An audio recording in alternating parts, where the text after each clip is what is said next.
Florida State University don't have to settle for anything, and we can go after the best of them. But we're going to take care of home, and we're going to go out and try to get the best football players that we can to come and play for us, because that's what our school deserves, and that's what we expect.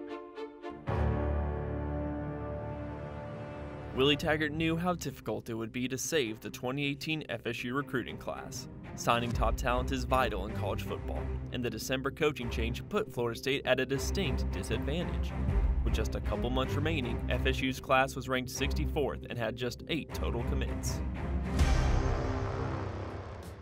Even with these setbacks, Taggart and his staff were able to pull in yet another top 15 recruiting class. It was just pretty cool to see how fast our coaching staff kind of meshed together and worked together and to help make this thing what we needed it to be, and our support staff to have our recruiting weekends to be solid.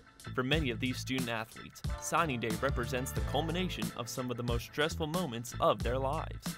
It was real tough, you know. My mom was stressed out. Everybody was just around me just stressing because they didn't know where I was going to go. And me personally, I didn't know where I was going to go till the morning of. I knew where I wanted to go, but I didn't know like 100% sure until like the morning of. Florida State, baby! It's overwhelming and it's a lot of pressure. I mean, because at the end of the day, if you're a good dude, you want to make people happy, but you got to do what's best for you. FSU signed 21 players in the 2018 class, all top-level prospects wanted by nearly every program in the country. That includes 4-star safety and early enrollee Jaden Woodby.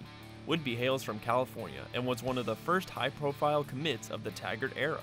He possesses incredible instincts and a knack for figuring out where a play is heading. He's got prototypical size for the strong safety position, and the freshman might just be too talented to keep off the field. Joining him in the secondary is 4-star cornerback Asante Samuel Jr. The son of former NFL All-Pro Asante Samuel, he seems to have inherited his talent, as well as his name. Samuel makes up for his lack of size with his quickness at shutting down a passing lane, much like current FSU star Levante Taylor. Another promising cornerback is 4-star A.J. Lighton. The Maryland native shows a ton of athleticism on tape, impressing with his speed and his fluid defensive technique. With the addition of Woodby, Samuel, and Lighton, the strong tradition of defensive backs will continue for the Seminoles. On the offensive side of the ball, FSU went big this year. 4-star wide receiver Warren Thompson measures in at 6'4" and 200 pounds, making him one of the taller young receivers in the nation. He's powerful when going up for the ball, and his flexibility is surprising for his size, giving Thompson a good shot at contributing early. The final recruit under the spotlight is 4-star athlete Trayshawn Harrison, who committed to FSU the morning of signing day. The spectacular get wasn't without a bit of spectacle.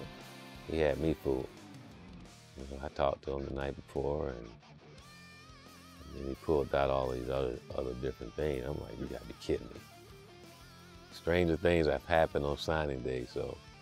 Harrison comes all the way from Seattle, Washington, where he excelled as both a wide receiver and cornerback. Harrison is a shifty player that can make defenders miss when he has the ball in his hands. FSU did not neglect the men in the trenches either, signing 3 offensive linemen and 4 on defense, all with high upsides. Some names to watch include 4-star defensive tackle Robert Cooper and 3-star offensive guard Christian Armstrong. After all the letters were in, the coaching staff and fans celebrated the 11th ranked class at the annual National Signing Day party. Results were positive. I like the fast, physical brand, so he's bringing in, so that's definitely nice to see. Whether they came from across the nation or from Tallahassee, the players signed in the 2018 class are eager to help kick off the Taggart era at Florida State. Then the Seminoles really important to them, you know, and they're all good football players and come from good football teams, but they really wanted to be here. I'm Clint Eiland for Seminole Sports Magazine.